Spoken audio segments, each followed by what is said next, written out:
The United States and Iran signed a memorandum of understanding on the 17th of June, effectively marking the end of the war. But nearly 2 weeks on, both sides continued to exchange blows. Why is that?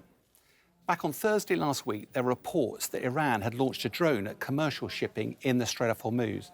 That prompted the Americans to launch a wave of attacks around Iranian targets around the strait. That, in turn, prompted the Iranians to hit military targets, US bases in Kuwait and Bahrain.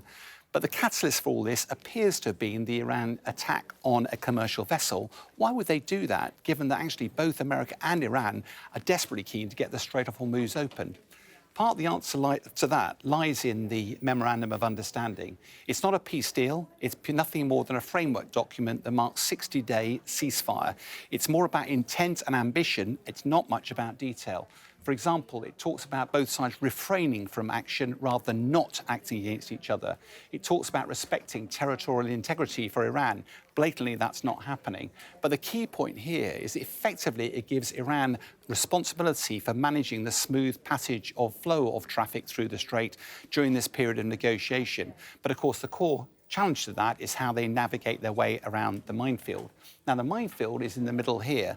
As a result of that, the Iranians believe that the easiest course of action is to open the northern route, which is what they have actually been policing up till now.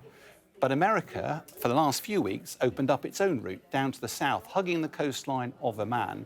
And despite the fact that the MOU was signed giving Iran responsibility for that, the Americans, it appears, are continuing to operate that southern route in direct defiance of Oman. Why are they doing that?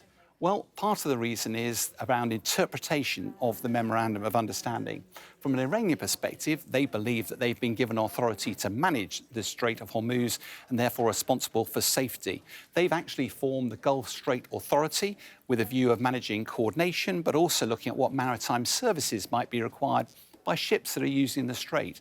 They've also started conversation with Oman, who obviously manage the bottom half of the strait, to see how that management service might happen in the longer term. That meeting apparently is being conducted tomorrow. But actually, Iran has been quite savvy here because they're not just focused on the near term. They're also looking at a much bigger prize. Iran started this conflict as a pariah state. Now there's a prospect of them having sanctions lifted, about having assets that were frozen, unfrozen, the Strait of Hormuz potentially now being open with them having a degree of control, potentially even earning revenue. And of course, when these crucial nuclear discussions start, they'll have significant leverage. What about America's interpretation of all this? Well, it's pretty clear President Trump still believes that American forces defeated the Iranians, therefore America should be able to dictate terms. And if Iran doesn't follow suit, then what they should be doing is, then that's why President Trump keeps issuing threats along the way. It's also clear, though, that President Trump doesn't want to set a precedent by allowing Iran to control the Strait of Hormuz. That will be illegal under international law. And that probably explains why President Trump is actually continuing to champion that southern route, because it demonstrates not only to Iran, but also to the rest of the world that Iran is not in control of the strait. Mind you, it all certainly probably reflects President Trump's frustration that Iran continues to have a lot of leverage in these discussions, but also at the very slow rate of progress. So where does that leave us? Well, both sides, both America and Iran, are incentivized to get the Strait of Hormuz open. This should be the easy part of the deal. But for America, this feels like the beginning of the end. It feels like a way of President Trump just moving on. But for Iran, it's not the beginning of the end, it's the end of the beginning. These discussions and the subsequent negotiations offer the prospect of a much brighter and more prosperous future for Iran.